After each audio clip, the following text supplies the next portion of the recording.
எத்தனை நாளைக்கு தான் பயந்துகிட்டே கிடக்கிறது? போதும், அந்த மனுஷனுக்கு செத்து செத்து வாழ்ந்ததெல்லாம் போதும். இனிமேல் பயப்படுறதா இல்ல. மா, அப்ப அப்பா கிட்ட போய் சர்டிபிகேட்ட கேட்க போறியாமா? ஐயோ, நான் செத்தேன்ப்பா. அவருக்கு பயந்து பயந்து பழகி போயிட்டேன். திடீர்னு மாத்திக்க முடியாதுல்ல. மா, நான் தான் பரவாயில்ல விடுன்னு சொல்லிட்டேன்ல. எனக்கு ஒன்னும் வருத்தம்லாம் இல்லம்மா. இல்ல இல்ல, கண்டிப்பா நான் உனக்கு சர்டிபிகேட் எடுத்து தரேன். எப்படிமா? எல்லாம் உங்க அப்பாக்கு தெரியாம தான். மா விட்ரி, அதுக்கப்புறம் என்ன வந்தாலும் நான் பாத்துக்கிறேன். இல்லம்மா, எதுக்குமா ரிஸ்க்?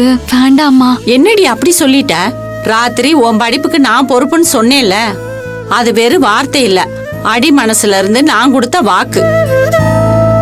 பொம்பளை பிள்ளைக்கு சொத்து கொடுக்க மாட்டேன்னு உங்க அப்பா சொன்னாரு.